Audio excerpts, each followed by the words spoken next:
Okay, everybody listen carefully. This is what you're going to be doing in the next period. We're going to look at the distance from an object and how much we can see from it. It's called a field of view. Your first task is going to be to find a partner. And you're going to work, everything you do in this is going to be per pair. And if there's an odd one, you can create a 3. Okay?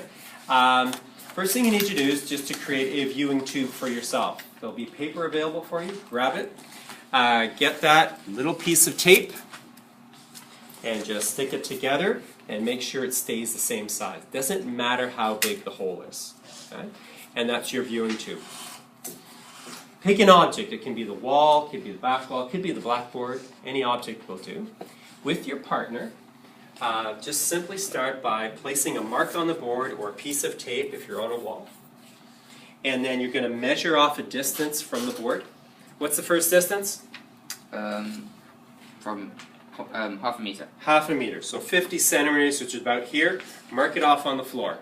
And after that, it's 1 meter, 1.5, and so on. Go as far as you would like. Collect more data than you need to. Not a problem.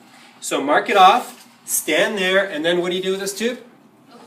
Look through it. And as I look through it, I'm going to ask my partner, I'm going to make sure that through this tube, I see this edge on one side of the circle. And then I'm going to tell my partner the other side of here is about here. Like you're going to tell that person where to put a mark on the board. And then that way you can go back afterward, measure this. This is called your field of view. In other words, that's how much you can see of the board from that distance. Then, go to 1 meter. Do it again. Hypothesize. Do you think you're going to see more of the board or less? More. You think you're going to see more. Is there a place in the experiment for a hypothesis? Yes. Put it down, okay? And same thing, you're going to say to your partner, okay, now mark it over here. You're going to direct them and maybe they'll mark it there. Measure that.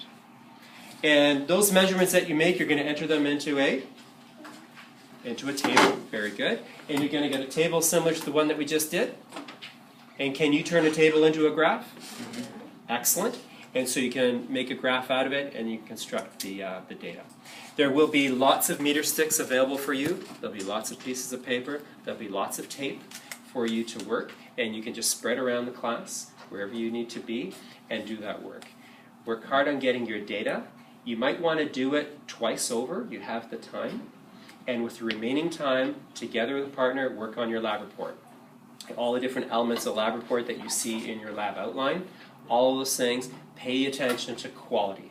Work on that, and what I need to see from you, the period after, is a draft of what your lab report looks like, not the final product. We're going to talk a little bit more about lab reports then, and then give you one more period to hand in the final product. Cool?